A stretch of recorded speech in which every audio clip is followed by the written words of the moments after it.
Hello friends, welcome to and maths only YouTube channel. आज આપણે શીખવાના છીએ વાસ્તવિક સંખ્યામાં સ્વાધ્યાય 1.2 નો પ્રશ્ન નંબર 1 અને પ્રશ્ન નંબર 2 એની રકમ મેં ઓલરેડી લખીને રાખી છે। તેમાં પ્રશ્ન નંબર 1 જોઈએ તો એમાં એવું કહે છે કે નીચેની દરેક સંખ્યાઓને અવિભાજ્ય અવયવના ગુણાકાર સ્વરૂપે દર્શાવો। એટલે અહીંયા તમને જો 140 ધારો કે આ 140 સંખ્યા આપેલી છે તેને અવિભાજ્ય અવયવના ગુણાકાર સ્વરૂપમાં આપણે દર્શાવવાનું છે, બરાબર। પછી આ પ્રશ્ન પૂરો થાય એટલે આપણે પછી લેશું પ્રશ્ન નંબર 2। તો પહેલા પ્રશ્ન નંબર 1 ની સમજૂતી લઈ લઈએ। તો પહેલા 140 રકમ આપેલી છે, 140 પ્રશ્ન નંબર 1 નો પહેલો પ્રશ્ન, એમાં જે 140 છે તેને અવિભાજ્ય અવયવના સ્વરૂપમાં ગુણાકારના સ્વરૂપમાં આપણે દર્શાવવાનું। તો તમારે શું કરવાનું તો કે ઓલામાં આપણે અગાઉ વિડીયો મૂક્યો હતો કે અવિભાજ્યની અવયવની રીતથી લસાઅ અને ગુસાઅ મેળવો, એનો એક ભાગ જ છે કે એમાં આવું કરવાનું કે 140 છે, બરાબર, તેના આવી રીતના બે ખાના કરી નાખવાના, બરાબર, અને 140 ના જે ભાગ પડતા હોય એ પાડી દેવાના। હવે તમને ખબર પડે કે 140 ના ભાગ કેવી રીતના પડે, જો નો ખ્યાલ આવતો હોય તો તમારે 140 જોવાના અને 140 માં જે પાછળની સંખ્યા શું છે તો પાછળની સંખ્યા 0 છે, એટલે આપણે ખ્યાલ આવી જાય કે આ 140 નાનામાં નાની કઈ સંખ્યા વડે ભાગી શકાય તો કે 2 વડે ભાગી શકાય। તો તમને સિમ્પલી 140 નો ભાગાકાર 2 હારે કરતા આવડે તો 2 હારે કરો તો આનો જે જવાબ છે તે શું આવશે, 70 આવશે, બરાબર। તો અહીંયા તમને 70 જે મળે છે એ અને અહીંયા 2 છે તે આ 2 છે તે 140 ના ભાગ કહેવાય, એટલે કે 70 દુ 140 થાય, બરાબર। તો અહીંયા 70 દુ 140 એટલે 2 ભાગ મળ્યા, એક 70 અને એક 2। તો જે 70 એટલે મોટી સંખ્યા છે તેને આ જમણી સાઈડ લખવાની, એટલે આ સાઈડ આ ખાનામાં, અને જે 2 છે તે નાની સંખ્યા એટલે ડાબી સાઈડ આ ખાનામાં લખવાની, બરાબર। આવી રીતના તમારે ભાગ પાડીને મૂકી દેવાના છે।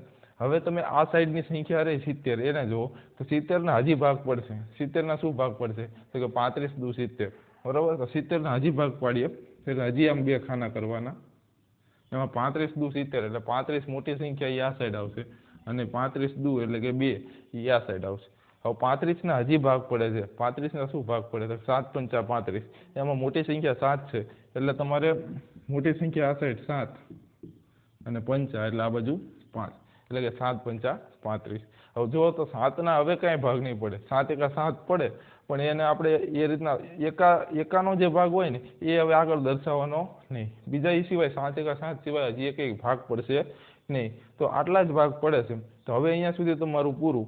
હવે આને અવિભાજ્ય અવયવના ગુણાકાર સ્વરૂપમાં આપણે દર્શાવવાના, તો કેવી રીતના દર્શાવવા તો અહીંયા 140 છે, ત્યાં 140 બરાબર, પછી તમારે જે આ તમે ખાનું બનાવેલું છે એમાં આ સાઈડની જે સંખ્યા હોય એટલે કે 2 2 5 7, એટલે કે આ રીતના તમારે જવાનું છે તો કે 2 2 5 7, તો એ બધા જ અવયવ તમારે લેવાના। તો અહીંયા લખવાનું કે 2 ગુણ્યા 2 ગુણ્યા 2 2 5 7, તો 5 ગુણ્યા 7, તો આને આપણે અવિભાજ્ય અવયવના સ્વરૂપમાં દર્શાવ્યું કહેવાય। હજી આગળ તમારે વ્યવસ્થિત લખવું હોય તો એ જો 2 ગુણ્યા 2 એટલે 2 નો વર્ગ થાય, તો 2 ગુણ્યા 2 એટલે એની જગ્યાએ લખવાનું 2 નો વર્ગ, અને 5 ગુણ્યા 7 તો એમનામ જ રહેશે। આને આપણે અવિભાજ્ય અવયવના સ્વરૂપમાં દર્શાવ્યું કહેવાય। સિમ્પલી આ રીત છે અવિભાજ્ય અવયવની રીતે દર્શાવવા માટે, બરાબર। એવી રીતના બીજો પ્રશ્ન આપેલો છે 156, આનું આ જ રીતના કરવાનું છે, બરાબર। હવે એનું આપણે કરીએ તો 156 છે તો અહીંયા મૂકી દઉં 156, બરાબર। પછી 156 ના તમે શું ભાગ પાડી શકો તો 156 ના આપણે શું ભાગ પાડી શકીએ તો કે 156 તમારા જે છે એને અહીંયા લખો તો 156, બરાબર, એમાં પાછળની સંખ્યા બેકી છે 6 છે, એટલે તમને ખબર છે કે 156 ને તમે 2 વડે ભાગી શકો, તો અહીંયા 156 ને 2 વડે તમે ભાગો તો તમને મળે છે 78, બરાબર। 78 ગુણ્યા 2 એટલે થાય 156, ખ્યાલ આવી ગયો। તો અહીંયા 78 આ બાજુ આવશે અને 2 આ બાજુ આવશે। હવે તમે વિચારો 78 ના પણ હજી ભાગ પાડી શકાય, તો અહીંયા તમે વિચારો 78 છે તો એની પાછળ 8 છે, તો 8 હોય એટલે બેકી સંખ્યા એટલે 78 ને 2 વડે ભાગી શકાય, તો આને 2 વડે ભાગો તો શું આવશે તો આવશે 39, તો 39 દુ 78, તો અહીંયા આવશે 39 અને અહીંયા 2, એટલે કે 39 દુ 78। હવે 39 તમે શું ભાગ પાડી શકો? તો 39 શું ભાગ પડે? તો 39 ની પાછળ શું આપેલું છે? 9 આપેલા છે. તો 9 ને તમે શેના વડે ભાગી શકો? 3 વડે ભાગી શકો. એટલે કે 39 નો ભાગાકાર હવે તમારે 3 હારે કરવાનો. તો હવે એ તો તમને ખ્યાલ છે, 3 × 3 ને 3 × 9 એટલે 13 × 39. તો આ 39 ના શું ભાગ મળ્યા? તો 13 × 3. 13 ઓલી સાઈડ આવશે અને 3 આ સાઈડ આવશે. હવે તમે 13 ના હવે ભાગ પાડી શકો નહીં. 13 × 13 થાય, પણ એ આપણે લખવાના નથી. તો 13 ના હવે નો ભાગ પાડી શકાય. તો આટલા જ ભાગ પડશે. હવે તમારે આ જ સ્વરૂપે તમારે અહીંયા લખવાનું છે, અવિભાજ્ય અવયવની ગુણાકારના સ્વરૂપે લખવાનું છે. અહીંયા 156 ના ભાગ પાડ્યા છે, એટલે કે 156 બરાબર પછી આ સાઈડની જે કંઈ અવયવ હોય તે દરેક ગુણાકારના સ્વરૂપમાં દર્શાવી દેવાનું. તો કે 2, 2, 3 અને 13. ત્યાં લખવાનું 2 × 2 × 3 × 13. હવે એમાં 2 × 2 એટલે 2 નો વર્ગ, અહીંયા 3 × 13. આને અવિભાજ્ય અવયવના ગુણાકારના રૂપમાં આપણે લખ્યા કહેવાય. બરોબર, આ રીતના આપણે કરવાનું છે. હવે આપણે દાખલા નંબર 3 એ આપેલું છે 38, 25. બરાબર, તો દાખલા નંબર 3 ના આપણે હજી ભાગ પાડીએ. તો દાખલા નંબર 3 છે 38, 25. એટલે અહીંયા આપણે લખશું 38, 25. હવે 38, 25 ના આપણે ભાગ પાડવાના છે. તો 38, 25 માં તમે જુઓ તો અહીંયા પાછળ શું આપેલું છે? 5 આપેલા છે. તો પાછળ જો 5 આપેલા હોય તો તમને ખબર પડે કે 38, 25 ને શેના વડે ભાગી શકાય? તો કે 38, 25 ને તમે 5 વડે ભાગી શકો. તો અહીંયા તમારે 38, 25 છે તેને 5 વડે ભાગીજો. તો 5 × 7 = 35, 3, 5, 6, 30. તો અહીંયા 765 આવશે. એટલે 765 × 5 એટલે 38, 25. તો 765 છે તે આ સાઈડ આવશે અને અહીંયા × 5 એટલે 38, 25. હવે તમે વિચારો 765 ને તમે શેના વડે ભાગી શકો? તો 765 ની પાછળ 5 આપેલા એટલે 765 ને પણ 5 વડે ભાગી શકાય. તો અહીંયા તમારે હવે ભાગાકાર કરવાનો છે. 765 નો ભાગાકાર કરવાનો છે 5 હારે. તો હવે ભાગાકાર કરીએ તો 5 × 5. તો આનો જવાબ આવશે 153. એટલે 153 × 5 એટલે આવશે 765. તો 153 આ સાઈડ મૂકશું × 5. હવે 153 ને તમે શેના વડે ભાગી શકો? તો કે પાછળ જો 3 આપેલા છે એટલે 153 ને આપણે 3 સાથે ભાગી શકીએ. તો અહીંયા 153 નો ભાગાકાર 3 હારે કરવાનો. તો અહીંયા આવશે 51. એટલે કે 51 × 3 એટલે કે 153. તો અહીંયા આપણે મૂકશું 51 અને અહીંયા × 3. હવે 51 ના પણ હજી ભાગ પડે. બરાબર, 51 ને હવે તમે શું ભાગ પાડી શકો? તો 51 નો ભાગાકાર તમારે કરી જોવાનો. 2 હારે તો નહીં થાય, કારણ કે 51 ની પાછળ એક સંખ્યા છે એટલે. તો હવે તમારે 3 હારે 51 નો ભાગાકાર કરી જોવાનો. તો 51 નો ભાગાકાર આપણે 3 સાથે કરીએ તો 3 × 3, 3 × 7 = 21. આ તો એમ નામ પણ ખ્યાલ આવી જાય કે 17 તરી 51 થાય, પણ ન આવડતું હોય તો આવી રીતના ભાગાકાર કરી લેવાના. બરાબર, 51 એટલે શું થાય? તો કે 17 × 3. તો અહીંયા 17 આવશે. હજી આના આગળ અહીંયા 17 આવશે અને અહીંયા આવશે 3. બરાબર, આવી રીતના તમે ખાનાની રીતથી તમે ભાગ પાડી શકો. હવે 17 ના તમે આગળ ભાગ નહીં પાડી શકો, કારણ કે 17 × 17 થાય, બીજા કોઈ એના ભાગ ન પડે. એટલે અહીંયા સુધી રાખવાનું. પછી આ બધી જ સંખ્યાઓને આ રીતના ગુણાકાર સ્વરૂપે આપણે દર્શાવવાની છે. તો આ બધી જ સંખ્યા એટલે કે કોના ભાગ પાડ્યા છે? તો કે 38, 25 ના. એટલે લખવાનું કે 38, 25 બરાબર. આ બાજુની બધી જ સંખ્યાઓ રહે એ બધી ગુણાકારના સ્વરૂપમાં તમારે લખવાની. એટલે કે 5 × 5 × 3 × 3 × 17. ત્યાં લખીએ તો 5 × 5 × 3 × 3 × 17. આવી રીતના. હવે તમે જુઓ તો 5 × 5 એટલે 5 નો વર્ગ, અને 3 × 3 એટલે 3 નો વર્ગ × 17. આવી રીતના આપણે અવિભાજ્ય અવયવોને ગુણાકારના સ્વરૂપમાં આપણે લખી નાખ્યું. બરાબર, આ પ્રશ્ન નંબર 1 હતો. પ્રશ્ન નંબર 1 માં આવું કરવાનું છે. એમાં મેં તમને 1, 2 અને 3 દાખલા ગણાયા. હવે 4 અને 5 તમે ટ્રાય કરજો. બરાબર, પ્રશ્ન નંબર 1 કમ્પ્લીટ પૂરો થઈ ગયો. હવે પ્રશ્ન નંબર 2 ની વાત કરીએ. તો પ્રશ્ન નંબર 2 માં શું કહે છે? તો કે નીચે આપેલા પૂર્ણાંકોના ગુસા અને લસા શોધો અને ગુસા ગુણ્યા લસા બરાબર બંને પૂર્ણાંકોનો ગુણાકાર થાય તેમ ચકાસો બરાબર। એટલે અહીંયા તમારે પહેલા શું કરવાનું છે તો કે બે સંખ્યા આપેલી છે 26 અને 91।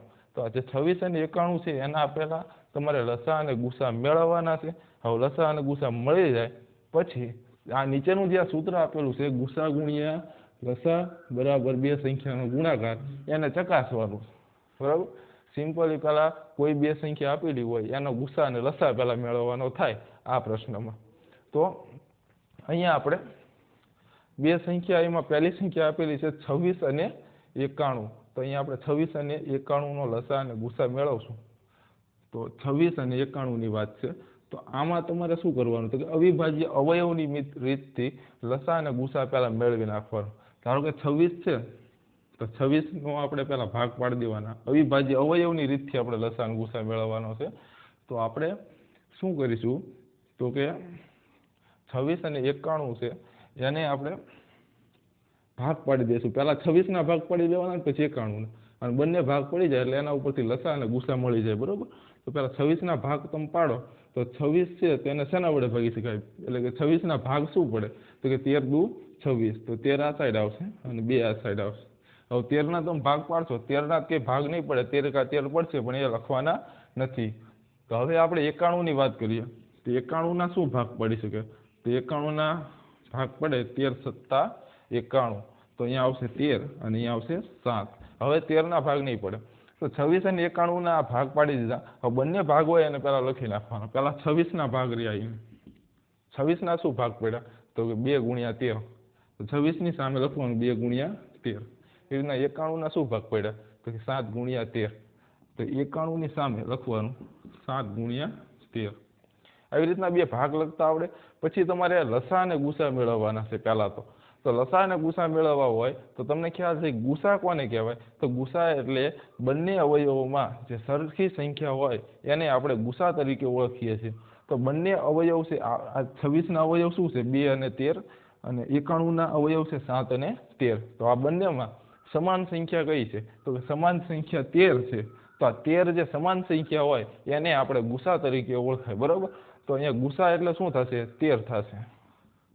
તો આનો ગુસા બરાબર 13 થશે બરાબર। તો આનો ગુસા મળી ગયો આપણને 13। હવે આપણે લસા મેળવવાના છે।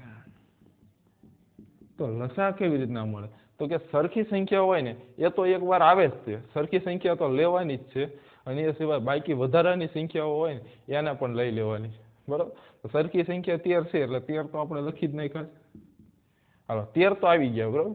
જે વધારાની સંખ્યા કઈ છે આમાં તમને દેખાય છે અવયવમાં તો કે 2 અને 7 આ 2 અને 7 છે ને 13 તો આવી ગયા બરાબર। પછી વધારાની કઈ છે 2 અને 7 તો અહીંયા લખી નાખવાનું પાછળ 2 ગુણ્યા 7। હવે બધાનો તમે ગુણાકાર કરો ને એટલે તમને લસા મળે તો કે અહીંયા 13 દુ ને 26 26 નો ગુણાકાર 7 હારે કરવાનો। તો આપણે 26 નો ગુણાકાર 7 હારે કરીએ એટલે આવશે 182। તો અહીંયા તમારો લસા આવશે 182 અને ગુસા આવશે 13। આવી રીતના પહેલા તમારે શું કરવાનું પ્રશ્ન નંબર 2 માં તો કે લસા અને ગુસા આ અવિભાજ્ય અવયવની રીતથી તમારે મેળવવાના છે। હવે લસા અને ગુસા તમને મળી જાય પછી આ જે સૂત્ર આપેલું છે ગુસા ગુણ્યા લસા બરાબર બંને સંખ્યાનો ગુણાકાર તો એ સૂત્ર મુને આપણે ચકાસવાનું છે કે આ સૂત્ર સાચું છે કે ખોટું બરાબર। તો અહીંયા તમારું સૂત્ર જે છે એ હું લખી નાખું।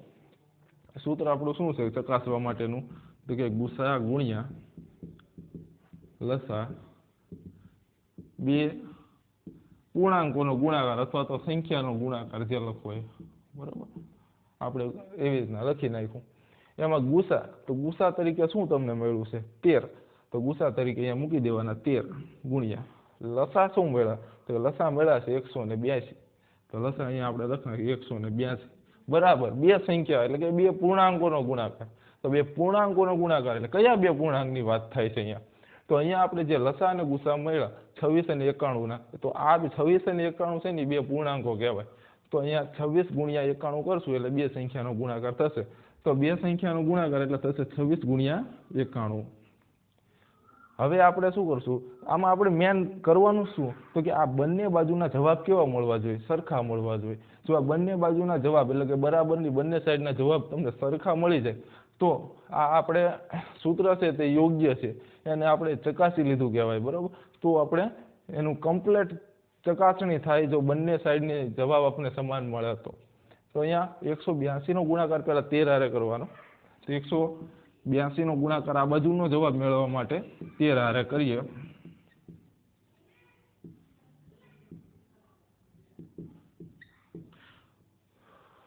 તો અહીંયા આપણને મળશે 2366. 2366. 182 નો ગુણાકાર 13 હારે કરો એટલે જવાબ મળે 2366 બરાબર. અહીંયા 26 નો ગુણાકાર તમારે 91 હારે કરવાના. તો અહીંયા આપણે ઈ કરી જોઈએ કે 26 નો ગુણાકાર 91 હારે શું થાય છે. તો 26 ગુણ્યા 91.